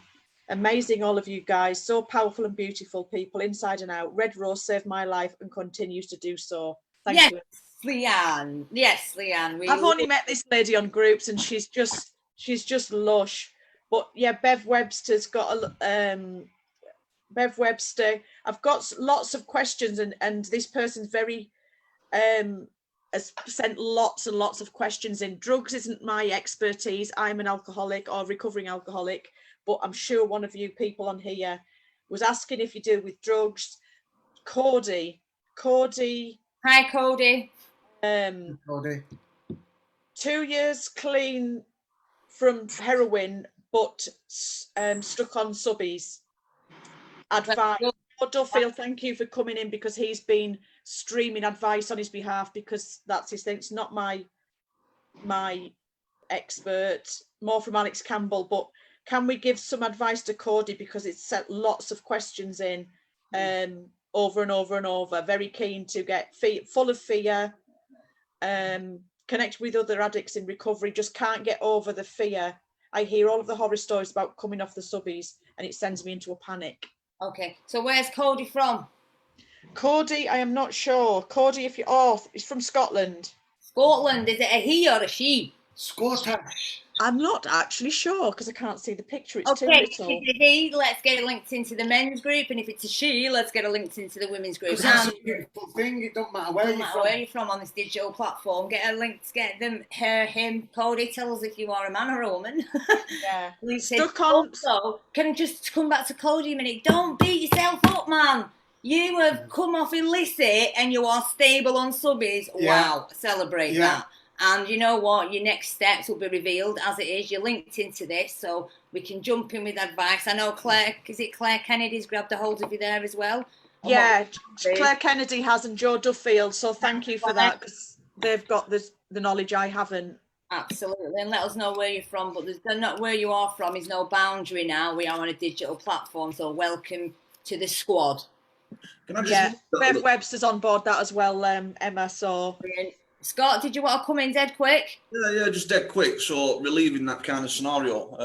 Obviously, the transition from drugs, subbies. I keep forgetting the name of it every time. Espinal, and it was Espinal we ended up going on. And I can honestly say it was one of the easiest transformations I've done, from stopping that to going down to safe levels, so actually transitioning over, and then getting the help back of the CDT, the rattle packs and everything else. It works, and all you need to do is just give yourself a few days, because you're going to have consequences from coming on the back end of that. But it's just all the fear is all your feelings coming back. It's all your feelings coming back, and we don't usually, when we're in that place, we've lifted the blanket away from, the opioid use and everything else. It's just don't live in fear. You've got exciting times to come. Transfer to excitement. You've got new things coming. Yes. Dig deep, get excited, Cody. Your life about to begin. It's a male. I've just messaged him back and welcomed him. Right, we can get him linked in there with the men. Hi, Cody. Hi, Cody. Welcome. Can I just come in and bring Shelley in? I know that she wants to say a few words to Dan. So, Shelley, there you go. Yes, thank you, Glenn. There never seems to be a right time to just jump in, does there, on here? Dan, I know that you've gone through the foundation level, and really genuinely congratulations, because you have worked harder than anybody else that has been there, that's been involved, and you really have been an absolute shine. Now, I believe that, Glenn, do you have the certificate to pass over to Dan? This please? is going to be a long pass, because he's in Lancashire and I'm in Bedfordshire. But extend really like. I believe you can do it though, because it's Armstrong is Glenn. We've got some amazing. I've got two here actually, so I'll let Shelley. Yeah. Tell you about it. Your first one, obviously, is for your foundation, so congratulations. Hopefully we'll see you on the intermediate. But the second one, you've actually got a manager's recognition certificate for. I did see that the writing was different. Yes, the one that Glenn sent me, and I was questioning that in my head. Yep, and that's absolutely fine. It's a second one. It's not a duff one. It is to say, well done, because as a management team, The management team within the civil service have recognised this, and Red Rose leaders are on board. And we think that to recognise your commitment, you are the man for the job. So on this occasion, Dan really is the man. There you go, Dan. Well done. There you go, my long arm. Yeah, you ready? It's in, You ready Dan. for it? Yeah, I'm ready. I'm ready. You ready? Have you got it? Have you got it? Stretch then. I am. Got it. Thank you. Thank you very much. Thank you, Well Shelley. done. It's been a pleasure. Yeah. Thank you, Thomas. Thank you, Shelley. And all the guys at HMRC. Thank you very much. Brilliant. Can I just say, Thomas, please just do your hand thing. Clap with your hands. This. Oh, I thought it was a thing on screen. No, Yeah, it's my actual. These are my hands. I'm just on mute. A bit of technology there. Yeah. So, Go ahead. I'm going to jig the agenda about just a slightly because I know that Liz has to go. So I'm going to bring in Liz that's going to talk about a social enterprise that come off the back of mentoring. So Liz, are you there? Yes, I'm here. There you Can go. you hear me? Yep. Fab. Hi, everybody. I'm Liz. I'm based in Central. Liz, Here for Liz, why Yeah. can't I hear you? because my phone's broken. Oh, all right, love. All right. So But she is Yeah. beautiful. not today. I'm there. I've got the lockdown look going on to a T. Brilliant. Anyway, yeah. So I've been involved with Red Rose for coming up 3 years. It's been a rocky road, but it's been amazing. And there's been a lot of support, a lot of mentoring throughout, right from the beginning. Thanks, Emma. And the rest of the team, but Emma's pretty much been the one that I've made a phone call to sometimes 10 o'clock at night. Emma, my head's falling off. You know, she really brings you back down to earth, and it's been great. I was given the opportunity to go on the leadership program. I didn't really know what it was about, but I thought, well, I've done all the other training with them. So and that's been really good. So I'm going to go on this. So I went along. Anyway, it's the best thing that I ever did. It's given me the skills that I needed. I've managed to start my own business actually off the back of it. It's given me the skills in budgeting and how to register as a business. So thank you to Shelley Nixon from HMRC for that, because she's been fantastic in providing me with loads of links that I need. Just all the skills that you need, you know, like customer service. I've done that for many years, so I felt comfortable with that. But as for business side of things, I had no idea until I went on the leadership program what was actually involved in running a business, or even just being a little part of it. And Shelley did bombard me with quite a lot of links of stuff that I needed to read. But that was only because I was asking her for more and more. The training that you received, like, was delivered by different people, so you got like different ways of learning, and I felt that everybody in the room was learning really well as well. They were all like really receptive to it. So the business that I've created is for sweet boxes originally, but it's actually progressed into brownies, tray bakes, celebration cakes, piñatas, parties, sweet cones. It's snowballing, absolutely snowballing. And in 6 weeks, we've got 1,200 people almost on the Facebook page, which is pretty good because a lot of people use Instagram now. I do think within the next lot of leadership training, we need social media training, because I am a complete novice still. So I think that would be a really good thing to bring in, you know, for people that do want to progress and go into like the business side of it. But the support that I've had throughout, you know, from Shelley and from Emma, Pete, Glenn, everybody has just been fantastic. And I can't wait for the next LUF meeting where we're in person, because I can bring a load of brownies and sweets and everybody can have a bit of a treat. Liz, I have to just say massive shout out to Laura. I have to say them cakes are so attractive. I don't even like cake. I'm all about fruit at the minute, but I want to eat them. Honestly, Laura's baking. I mean, remember when this digital platform started and we were all like, yeah, let's bake. Let's bake bread. And we were all like so amazed with what we were doing. And then Laura said, oh, I'll make one. She made one. And I felt like mine looked like a 5-year-old had done it. She just smashed it out the water.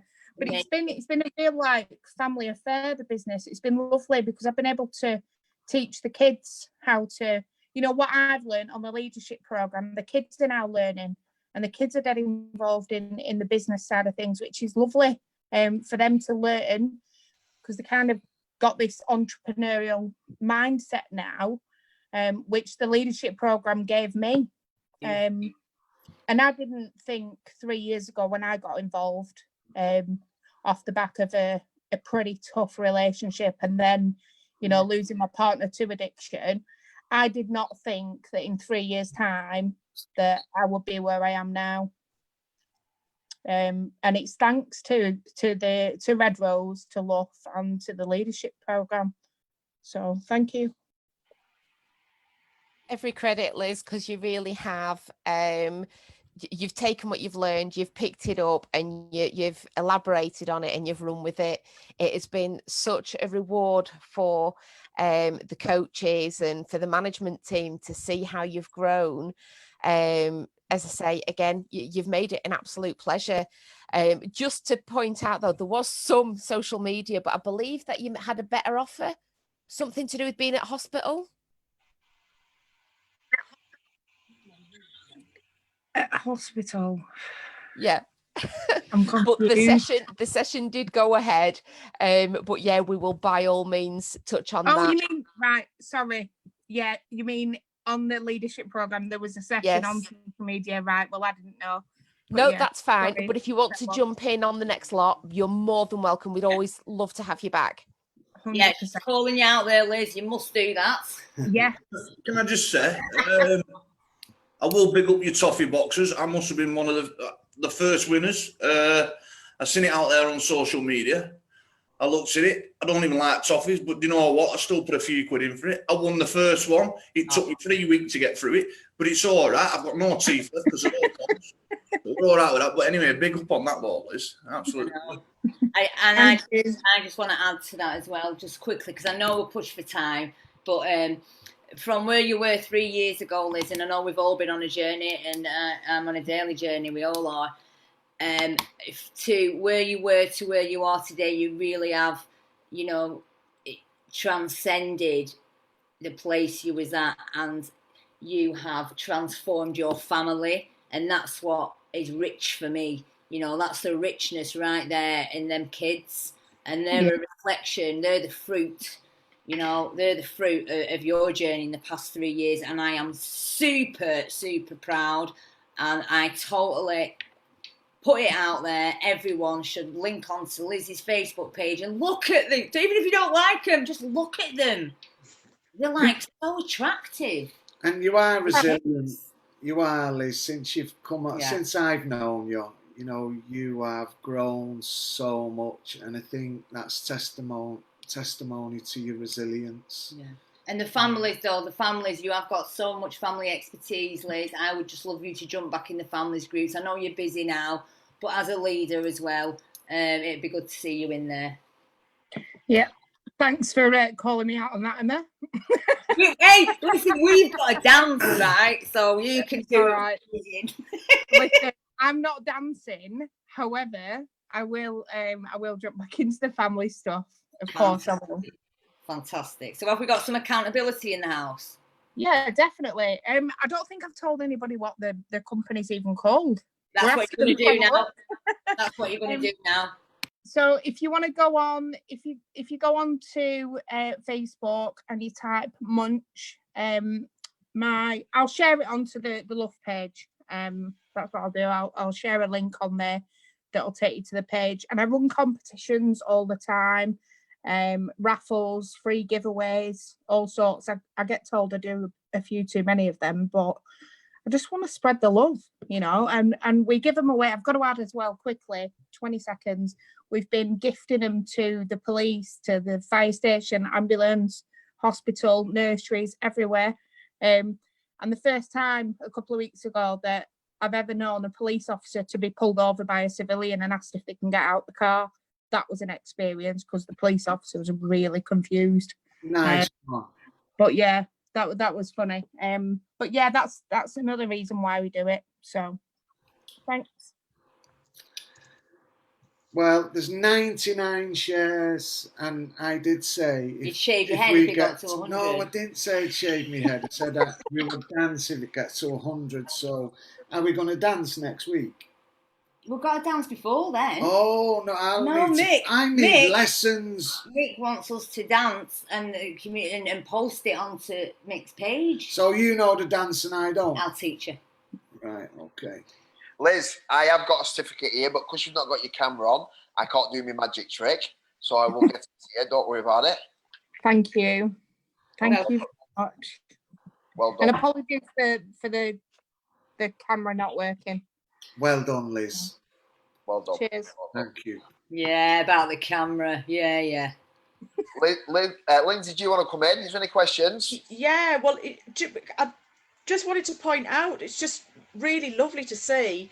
Cody obviously was asking all the questions, but the other people that are watching are absolutely bombarding him with support and links, and which is just brilliant. Kevin Ross is out there. Joe Duffield put links up.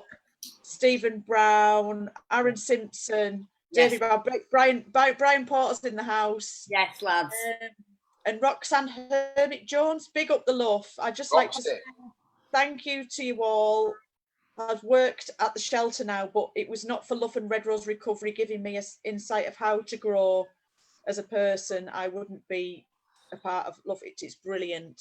Oh, we love you, Roxy. We love you. Yeah, so Kevin Ross is putting links up for Cody. It's just lovely because the other viewers are kind of on board, because obviously I don't have that information, but that's just lovely to see. So just thought that was worth a mention.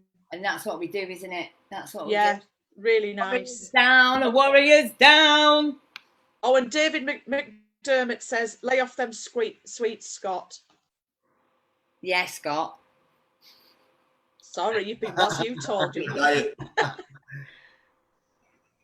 Oh, well, welcome, David. I'll welcome you, love. Welcome to the house. Okay. Are we going to move on with the agenda? Thanks, Lindsay. Yeah, so next we're going to bring in Marie, because I know that she needs to leave. Shelley, do you want to introduce Marie? Absolutely, yeah. Marie is one of the volunteers that works in HM Revenue and Customs, and I think it's fair to say, Marie, you've had a number of different roles, haven't you? You came on board initially as a volunteer to help with the admin stuff at the back, and that's just snowballed. Do you fancy giving us a bit of just a few words about your journey and what it is that you've got from it? Yeah, well, I kind of like came to a point where I'd kind of lost my confidence. I'd lost some of my own mojo. This opportunity came up. I just kind of thought, can I do it? Couldn't I do it? Could I do it?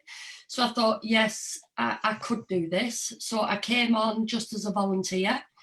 At the beginning, I kind of really didn't know what I was going to get out of it and how it would kind of snowball the way that it did.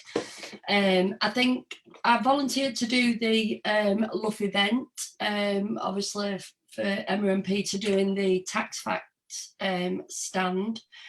I was very nervous, but I did it, and I thought I did okay with it. And then part way through, I was kind of like obviously mixing with like the people doing the volunteering, I felt I wanted to get more involved, but obviously I wasn't there to do the kind of coaching, mentoring part of it. I was just there as like the volunteer. Then obviously Mosh had said to me, like, Maria, we would like you to come on board to do the volunteering part, do the mentoring side of it. So I was like, yeah, go on. I just thought, what have I done? What have I done? So, but I kind of took that and thought, do you know what? I'm trying to like step out of my own comfort zone. And if that was a way to step out, I stepped out big, do you know? So yeah, so I did it. So I didn't really kind of know what I was, you know, what I wanted to get from it. But what I did kind of think was communication was kind of like one of the things. The well-being part of it was kind of like another. Do you know, there are people that are less fortunate, but myself as an HMRC staff member, I am no different than any one of you lot. You know, I'm there, that is just my job. It doesn't make me any different than anybody else. And then I kind of thought, you know, the empathy and well-being, the listening. So I kind of just came in just with an open mind, really, not really knowing where it would lead or what I would be doing. And then from that, obviously Red Rose Recovery gave HMRC staff the opportunity to do the speaker boot camp, which was obviously, we did that with like Emma and Peter. And you know what, I've got to say, like, honestly, I absolutely loved every single minute of it. I mean, I know Glenn outside of Red Rose Recovery, but watching Glenn shine the way that he has done as well, me knowing the other side of Glenn, watching how Glenn has transformed into one person to where he is now, do you know, I just see that there are opportunities for people. And like I said, I've just loved every little minute of it. I really have. Can I just come in there? I am brimming, you know, I'm full to brimming here. You've always spoke a heart language, Marie. You even way back when we did the introduction to counselling, wasn't it? Yeah. 5 years ago or something. Yeah. And we did level 1 and level 2. And I was like really sad that you didn't come and do the degree, because you have a heart for it. And you know, when your heart's in it, then you're halfway there. You are there. Yeah. Because you ooze empathy. You know, all them things you wanted to train to get to, you are that anyway. You know, we've just created a space, and you got involved with an organisation that's allowed you to be that helping person that you're born to be that. Yeah. You're born to be it. And just because you haven't got a degree in it, you know, doesn't mean you know less. Some people that have got degrees in it shouldn't be doing it anyway. Yeah. You are born for it, baby. And I just couldn't contain myself. I love you. Thanks, Emma.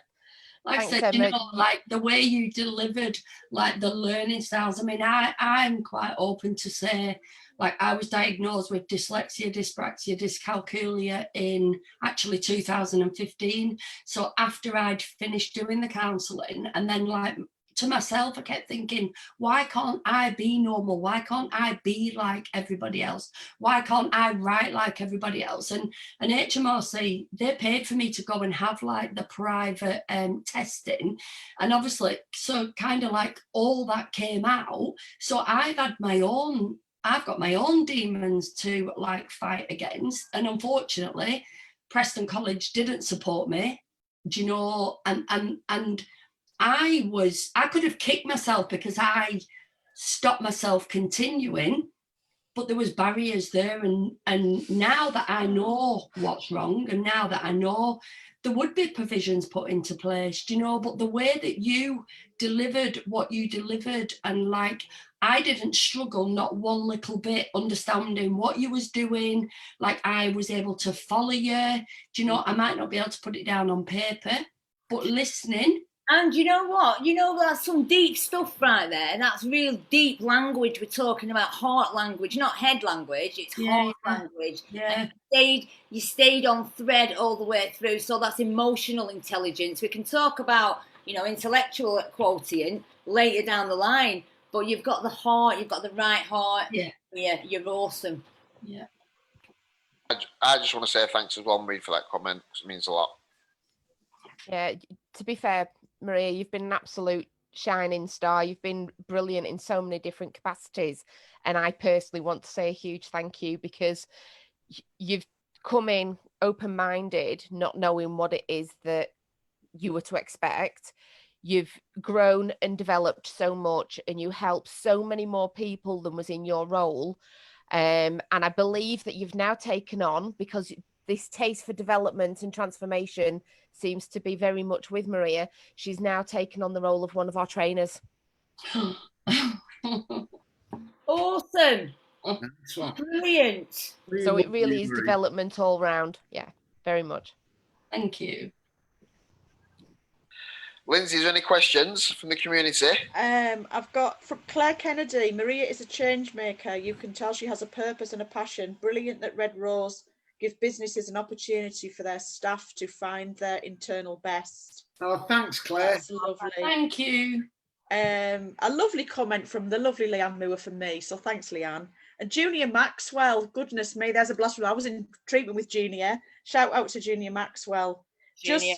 Just like it's just pinging with loves and likes everywhere. There's just beautiful. Yeah, lovely. Thank you everyone for tuning in. Don't forget to like and share. Like and share. We love you guys.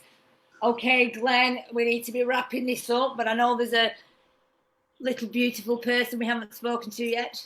Yeah, I'll let you introduce Jack then. Jack, are you there, mate? Ginger Yeah, Massive. Hello. Are you there, Jack? Yeah, can you hear me?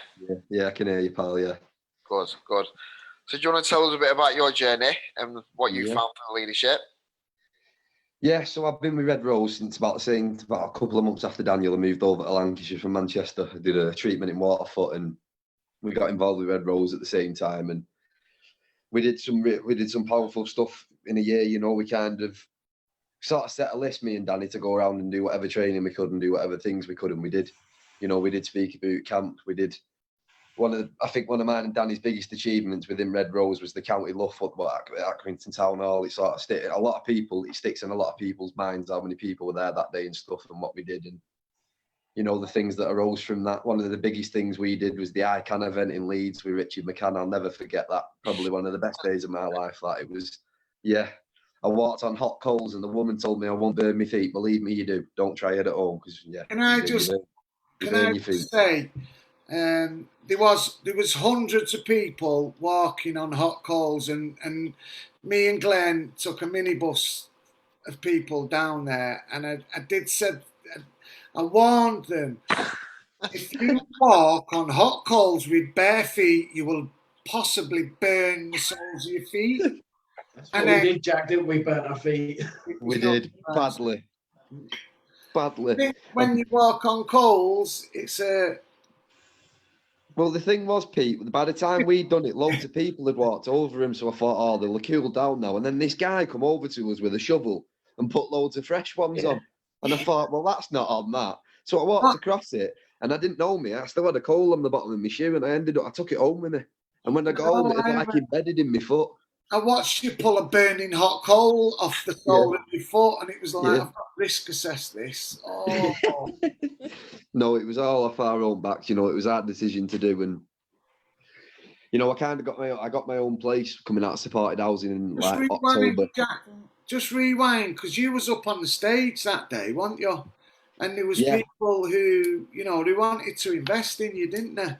Yeah, so Richard kind of did this thing of a mic drop. Obviously, he knew you, Pete, and he come over to the table and he spoke to us, and he kind of targeted our table a little bit. You know, he said, "Does anyone want to jump up on stage?" Me and Dan straight away were one of the first people up there, and we kind of give a little spiel about our story, you know, and how I kind of said I'm an advocate for young people in recovery. You know, I want to help out the young people. There was a guy from the youth. Yeah, there was a police officer from Leeds as well. Yeah. So these guys approached us to give us cards for businesses and stuff, and they said, you know, you can come in and speak to us. And the week later, a guy put on the LUF Lounge page that he needed 2 people to go into Preston University to speak. So me and Dan spoke to 3 different like lecture halls full of students that day, and we kind of just told our stories and answered any questions that people had about recovery. Granted, a few of the questions were a bit colourful, but you know, we did our best as the way we could. You know, and from doing all that training and stuff, I was doing really well, and I got my own flat in October. And you know, the little team that we had when we first started coming around Red Rose, you know, as everybody knows, we kind of slipped a little bit, and I sort of lost my circle, and I sort of lost my way a little bit, you know, and I did a relapse. And Scott phoned me at the time that he was starting leadership, and I answered it, and he was like, "You don't sound too good, mate," you know. And I'll be perfectly honest with you, I told him, I said, "I'm not, pal," I said, "I've been using and I don't feel good." You know, Alison and Bev come round, they picked me up, they took me to the office and told me that, you know, you need to get back on the bandwagon. And I was still having a little blip and stuff, and I started doing leadership and whatnot. And you know, as everyone was talking about the ABC training, I kind of said that on that day that I don't feel too good. And I remember rightly, I was sat there instead, and I got kind of my own personal counselling session with the suicide counsellor. Emma was there, and a few of the mentors. They all stayed with me, and by the end of that day, I went home and I felt far better than I'd ever done for the weeks prior to that. You know, and from that day, from 2 days earlier to that, I haven't used. So that's coming on for 5.5 months ago now. Well done, Jack. And you know what? I was there to witness that. It was amazing how that happened. When you was there to be trained, and I know you've been dragged along because you weren't in a good place, how everyone just stopped the clock and focused. That was person-centred. That was just all about you that day, while others still went out to do what they needed to do. The focus on you when it was needed was there. And that was a beautiful thing to see, because that's what we wanted to create. That's what that environment is. That's what that's there for. But to see it in action, it was like, yes, perfect. Yeah. You know, and coming out of the back of the leadership course, I haven't told my mother yet, so excuse me if I don't name drop. Glen's smiling because I'm waiting for the right time. I'm starting employment soon through 2 different agencies, you know, with Drywave, and then with another one as well. My mother doesn't know yet, so I'm keeping that under the wraps. And that's through doing things like this. Do you get what I'm saying? Talking and stuff. And I want to kind of help people. I'm not too sure at the moment whether it's the job that I want and whether it's what I want to do. I'm still in the process of thinking about that and whether it's something I want to do. But that, for me, I'd only had one job before I'd done anything like this, and that was at McDonald's. And as you can imagine, that didn't go too well. You know, it was kind of 300 and odd people every hour coming in, and when you stood there, and less said about that, the better. You know, but I'm an employable person. Do you get what I mean? Someone approached me and I did something about it, and boom, I can't wait till I go and tell my mum about that. But I'll wait till I get my lanyard, and then I'm going to tell my mother. But you need to take credit for that, Jack. We've just been there to support you from inside. You've done brilliant, mate. Yeah, I kind of, you know, through lockdown, I just sat on a load of Zoom groups right at the start. I've sort of took my foot off the gas with that recently, but the first sort of 3 months of lockdown, I was in a group every day with Glenn and Dan. We just kind of sat there. Sometimes it was just us 3 having a chat, and we just decided that we needed to give it a good go. Because when lockdown started, I really didn't have that much clean time. And I remember thinking when it was announced on the news, I thought, oh, great, that's going to sort of be the end of Jack. But it hasn't. It's been the making of me, in my opinion, you know. Dan will back me up here. I never used to do any physical exercise. I'm not at the moment because I've injured myself, but I'm now fitter than Dan is. So I'm quite happy with that. It's like the tables have turned. Yeah, I have seen your press-ups, Jack. They're impressive. Yeah. I've never seen anyone press up so quick. No, I know. Is that? I know. It's because I've only got about 8 stone to lift, so I don't have that much of an issue. Physical activity is not something I struggle with. It's something I choose not to do, if I'm honest. I just think it's beautiful, though, as well, and a massive message to people out there that are getting recovery in this day and age on a digital platform. You know, you are a testament that it can work. You know, Zoom can work. So massive shout out to the rooms and, you know, the fellowships out there that were quick out of the traps to set up the meetings on the Zoom. You know, you are a testimony. I want to give a quick shout out while I'm on here. Everybody, you know, we watched the LUF Lounge the other week when myself and SOS was on here. Yes. We want to thank everyone for the likes and the shares on that. Please get on our Drywave tomorrow night. We've got some big news coming. We're shooting a music video next Thursday over in Stockport. So if anyone's interested, comment with your name below and I'll send you my number and we can get you on board with that. Awesome. So, Jack, I've just got some big news as well. That Caleb D in the house will be heading straight over to your Drywave next week. So watch out, right? Watch out, because he's going to be waxing lyrical for you? Yeah, we kind of, on that front, we sort of got a bit of news about Ben had put in for some funding and we got that. So we're going to be going ahead with the music festival, and we're sort of looking for, when lockdown's over, we've got a dry wave coming your way with some massive DJs coming that way. And, you know, and it's like, I'm part of that. I'm on like a second, you know, as much as LUF's my passion and everything, I'm part of the dry wave massive, and I'm part of the management team there and stuff. And all them skills that I've learned is from programs like the leadership program, if you understand what I'm saying. You're on your second wave, man. Yeah, I'm on my second wave. Second wave. Yeah. Jackie Dubs is going to be top of the chart soon. I'm telling you, I'm going to be up there, man. Well done, Jack. I'm going to come in now because I know we've got a couple of things that we need to do before we finish to wrap it up. Lindsay, do you want to come in and from the community before we? Yeah. I've just got a lot of love for Jack from John Roberts. Great to see a young lad doing a great example for others of what can be achieved. Lynn Sutter's in the house. Yes, Lynn. A lot of love from Joe Duffield again for Jack, and from John Roberts for Jack. Leanne Moore has been on all night. She's got a lot of love for Linny and for me. Thank you, Leanne. And where was Gemma Mulholland? I must read out Gemma Mulholland. Yes, Gemma in the house. Gemma Mulholland. I just want to say a massive thank you to Glenn, Scott, Jack and Dan for the groups you run. You're doing an amazing job. Thank you. Brilliant. Lovely. Thanks, Gemma. I think we're on over 100 shares. Yes, like. Fantastic. Right, you've got to like and share. Come on, Pete. Take it away. Before you do, Peter. I was going into dad mode. Before you do, Peter, can I just double check? Have you got anything? Have you got Glenn's certificate there by any chance? I have, yes, yeah. yes, Is I that have, what yeah. that Yeah, is? it is, yeah. Oh, Can I it's a pass it I haven't had mine yet. Jack's not got his. Jack's not had his. Jack But needs one. I've got Jack's here. I've got Jack's here. Glenn, can you send Jack's over? Of course I can. Jack, well done, mate. I've got a bad back, so really reach for me here, pal. Oh, I'm reaching. Yeah. there we go. Well done, Jack. And I've got yours. Here you go, Glenn. Oh, Glenn. Just spin it over. Over there. There you go. Thanks for that. I'm meant to bring you back. One thing you may or may not be aware of, Glenn, is because of your sheer determination, your commitment, and your drive, I have conspired with the powers that be, and you are officially the first person to complete the intermediate as well.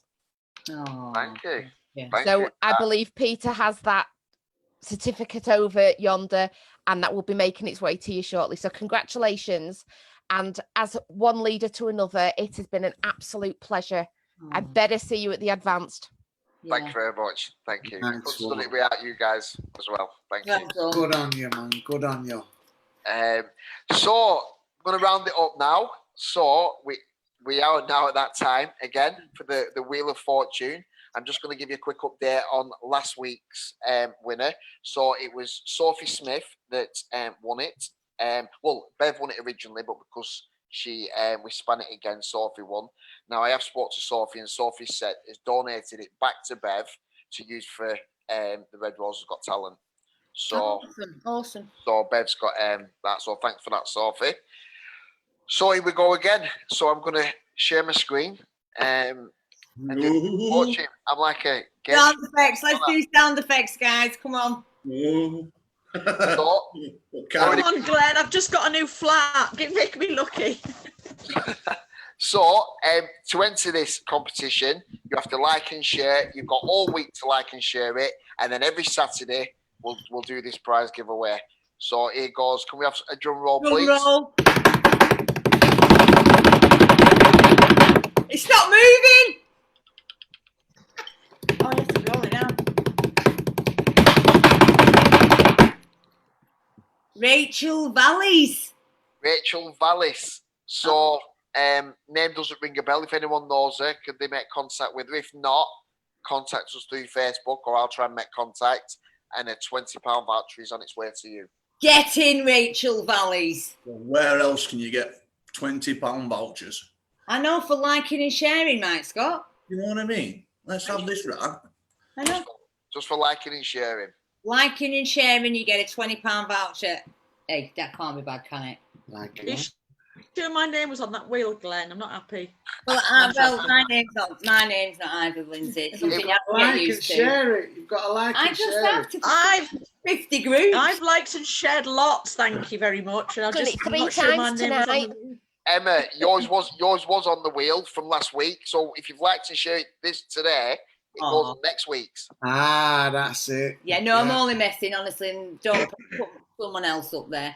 I'm not messing. I want to win. But you know, I'm on that moving. note- Emma, I need the money. On that note, I'm going to hand over it to Pete and Emma to finish it off. Glenn, So, can I just ask a question? You mentioned Red Rose Got Talent. What is it? How do people enter? Nice move, Nice, Daniel. Daniel, nice. well, just on that, I know, but do you know? So I'll let you do that, Daniel. Oh, delegated that. Delegated. Good management skills there. Tell the crew what to do. So, yeah, Red Roses are doing a talent competition, open to comedians, singers, ventriloquists, clowns. I think we. Anything. If you've got a talent, showcase it, and there's what is it, £100, Glenn, for the winner? Yeah. £100 for the winner. So yeah, get entering, guys. And anybody Make can fun of enter. yourself. Anybody. So I expect to see Shelley, Scott, Lindsay, Emma, Scott, Pete, Glenn. I'll be I on know the judges. I know what to do. The dance that we're going to do, your dad's dance that we're going to funk up a bit. We can film that and then put it onto Mick's page for Sarah, and enter the talent competition at the same time. You can see he looks really convinced, doesn't he? He looks really convinced. It looks like he's warming up. At the moment. Yeah. What are you doing, Scott? Yeah. Whoa, hold on a minute. How did this come back on me? Yes. I think we should all participate. Well, Glenn was kindly asking me all the way through this if I do one live right here, right now. Go on then. I'm not that confident. Yeah, so.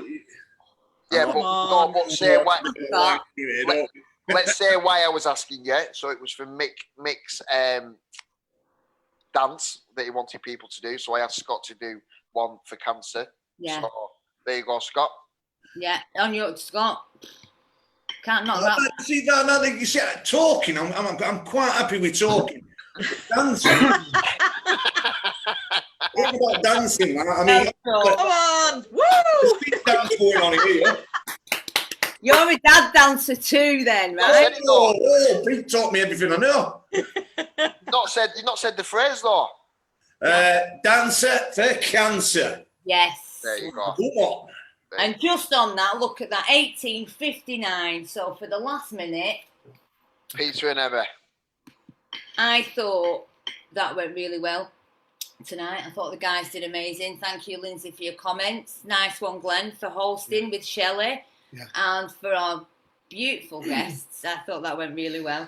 That's what we're hoping to do, isn't it? To take more of a back seat and other people step up to do this platform. So thank you, Lindsay. And I know you put some time in with H. That's H for Harry. Yes, Harry, if you're listening. So Harry, if you're listening, why'd you run off, boy? Where have you locked yourself in? Where are you? Tell us you're all right.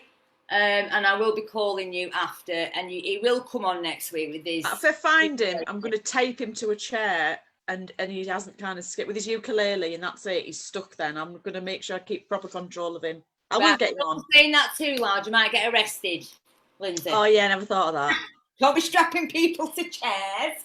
I think tonight, what is it's not that hard, is it, to set up a Zoom meeting, include partners in that space, and then throw it out there to everybody, because times are changing, aren't they? And support networks have got to change with those times, and a lot of the networks used to be geographically located, but tonight we've just seen in the 2 hours we've been active in this space. We've seen someone get supported from Scotland, So, you know.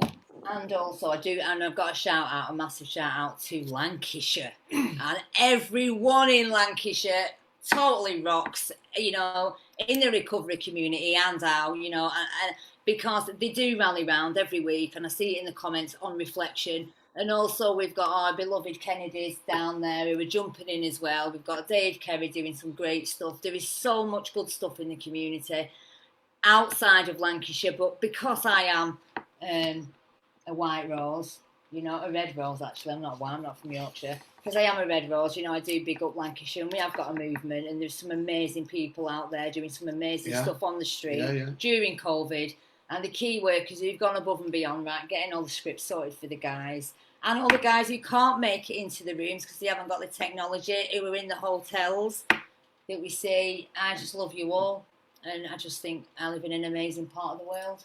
And thank you to everybody. Can I thank Lindsay, because I know you've stepped up tonight. You have scanned them screens for the comments. I think you've done an amazing job. Glenn, Thank you. Glenn, I was laughing today because I thought, bet his head's falling off, you know, as the time comes. But true to form, mate, you're a star, class act, quality. Really prepared, your delivery 100%. So you can do it next week. Going forward, you just epitomise what it's about. You know, handing the baton over, identifying leaders, creating an opportunity for them to grow and flourish, and then, you know, implanting new ideas into our next generation of leaders coming through. Because, you know, we are the change we want to see. Thank you to Shelley for bringing your team on. You've spent Saturday night again with us, so can't get enough of us, can you? Always a pleasure. Aww. Can I echo that as well? Because without Shelley, I know that not just the leadership program. Shelley's been out within the community, and donations out, helping the homeless. So she's actually gone above and beyond. So it's not just about the leadership program. She's become part of Red Rose LUF and a part of my world as well. So thank you. Thank you so happens, much. isn't it? We love you, Shelley. It's what happens. People become a part of the fabric. We are a family. We're a squad. And we've got like thousands of family members. So, you know, Scott Parker, Liz, Daniel, Jack, you guys are coming through strong. But I don't want to miss the opportunity to recognise the people who aren't up front and central to these shows. Because without them, you know, I'm just thinking of Bev. Bev is behind the scenes, and she is we love a you, soldier in the truest sense of the word. Yes, but talking of soldiers, I just have getting there. Go on. Shout out Kevin Henderson. I love Kevin Henderson. He is my right hand man out there on the streets on a Friday, outreaching. He is a soldier as well as our Bev. And we've got our very own soldier who's moving on. Gareth is moving on to pastures new, and I'm sure you'll take a little bit of us wherever you go, but you're not going that far. So I envisage us having a strong relationship with you, Gareth, as you enter your new role in the catering community. So well in, Gareth. When we have our LUF stop, we'll be coming to you for the chickens. And on that as well, I know that my colleague as well that did the leadership that's caught me with us tonight, I think he deserves a massive shout out as well. So he knows who he is. Definitely. He does, doesn't he? And he's a massive part of this. And there's a few others who aren't named and mentioned. You know who you are. We love you. We couldn't do it without you. It's great to be part of a community, isn't it? Oh, without you, I'd be dead. If dead, I'd be dead. Full stop. I'd be dead. But I think it's also just worth acknowledging there's quite a few people that aren't part of the community. They're marginalised, they're heavily stigmatised, they're full of fear, shame and guilt. And we just want to say, in this space, you can come and belong with us. And it doesn't matter what you believe or sometimes how you behave. you can belong with us. And you do belong, and we've got some of the girls as well from when we've been out into the groups, and that are coming in from North and Central as well. So we'll keep doing that. So if you are struggling out there in isolation, you do want to connect, we have got rooms that you can come into. Just like and share, and if not, don't. But just comment in the box so that we know you're there, and somebody will reach out to you, because that's what we do. Can I just tell a story? Oh no, go on then. You can have a story or a dad's dance. What do you want? Dance. Both. You totally walked into that. Listen, I've just had to produce, so you know, on back end of that, Peter, well pronounced. Which you did. You know, tell a story, right? Well, someone put a twerking emoji on. I don't know if that was a hint, Pete, but you know, I don't know if twerking is or. Should we do the? All right. Do you want a dance? Would you like a dance, Dan? Why don't you dance while you're telling the story? Yeah, I'm press up to the. Listen, we're short for time. We've gone over. You get. Oh. I love you. Leaders lead from the front, my friend. Yeah. We love you. See you later, guys. He's not doing the dance or telling the story then. Okay. Bye. See you next week at 5 p.m. See you later. Bye.